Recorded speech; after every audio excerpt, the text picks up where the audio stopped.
नमस्कार साथियों, स्वागत है आपका योग एवं आध्यात्मिक ज्ञान यूट्यूब चैनल पर। दोस्तों, आज एक नया वीडियो लेकर के आया हूँ योग के परिचय के विषय में। योग क्या है, योग की परिभाषा क्या है, योग की परंपरा क्या रही है, इन सब विषयों पर आप और हम चर्चा करने वाले हैं।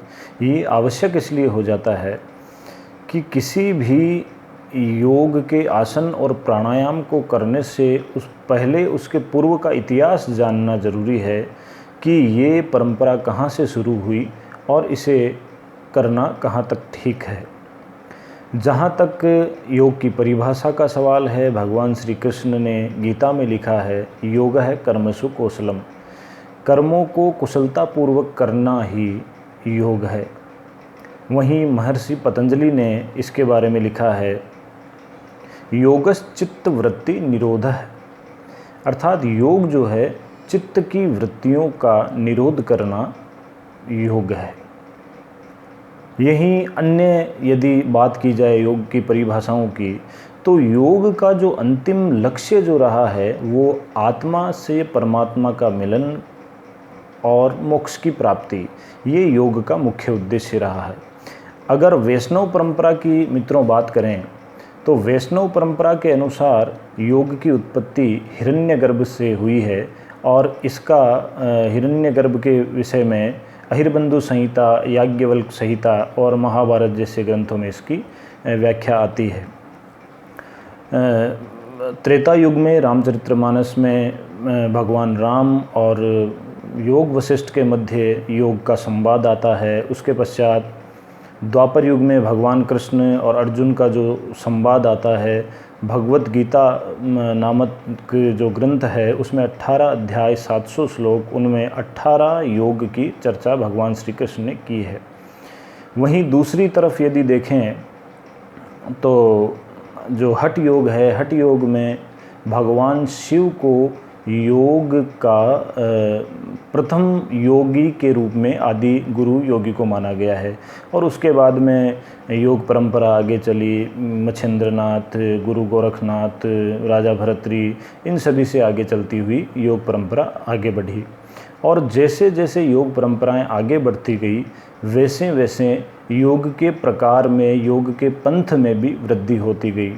मुख्य रूप से 4 प्रकार के योग बताए गए हैं: राजयोग, ज्ञान योग, भक्ति योग, राजयोग, ज्ञान योग, भक्ति योग और कर्म योग। ये मुख्य रूप से 4 योग माने गए हैं।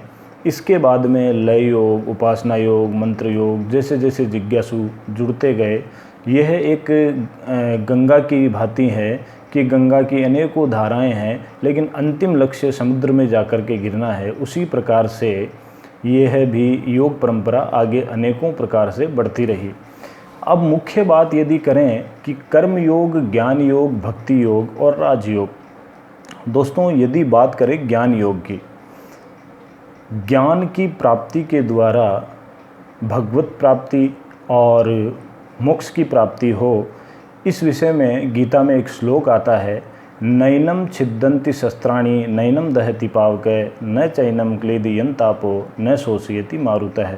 अर्थात ऐसा ज्ञान परमात्मा ने, भगवान श्री कृष्ण ने दिया है कि न इस जीवात्मा को कोई जला सकता है, न सुखा सकता है, न काट सकता है। यह जीवात्मा अमर है। यह ज्ञान जिसको हो जाता है वह ज्ञान योगी है। उसी प्रकार से राजयोग, उसमें श्लोक आता है, असंशयम महाबाहो मनो दुर्निग्रहम चलम अभ्यासेन तु कौन्तेय वैराग्य न च गृह्यते। अर्थात ये मन चंचल है, इस बात में कोई संशय नहीं है, लेकिन अथक प्रयासों के द्वारा इस मन को भी वश में किया जा सकता है।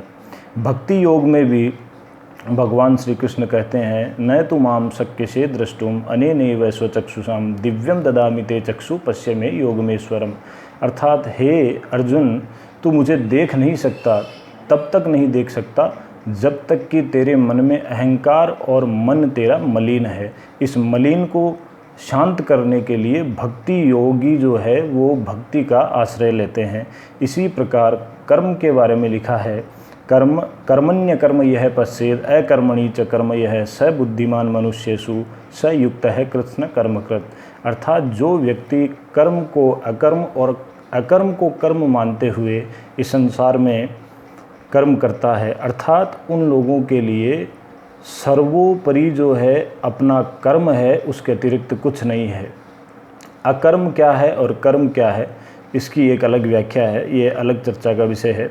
इस प्रकार से यह योग परंपरा आगे बढ़ती रही है और योग परंपराओं के ये मुख्य 4 प्रकार है। इनके आगे ज्यों-ज्यों जिज्ञासु योग परंपरा में निपुण हुए, उन्होंने अलग अलग योग परंपरा के नाम रखे और योग परंपरा का मुख्य उद्देश्य जो रहा वह यही रहा कि परमात्मा की प्राप्ति करनी है और परमात्मा की प्राप्ति करने के पश्चात मोक्ष और इस संसार में आने का जो अंतिम लक्ष्य है उस लक्ष्य की प्राप्ति करनी है। अर्थात योगी केवल आसन और प्राणायाम करने वाला ही नहीं है, योगी वह भी है जो मंत्र जपता है, योगी वह भी है जो ध्यान करता है, योगी वह भी है जो उपासना करता है, योगी वह भी है जो ज्ञान प्राप्त कर लेता है। ज्ञान प्राप्ति का अर्थ है अहम ब्रह्मोस्मिन, इस ब्रह्म का ज्ञान जिसको हो जाए वह भी योगी है। और कहा भी गया है यत् ब्रह्मांडे यत् पिंडे तथ ब्रह्मांडे, जो इस पिंड में है, जो इस शरीर में है, वही इस ब्रह्मांड में व्याप्त है। इस प्रकार का ज्ञान यदि प्राप्त कर ले तो वह भी योगी है। तो केवल आसन और प्राणायाम योग नहीं है, इस विषय को आपको और हमें जानना है।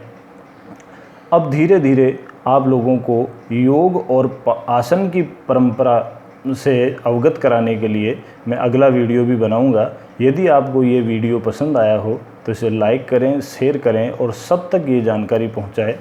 जय श्री राम।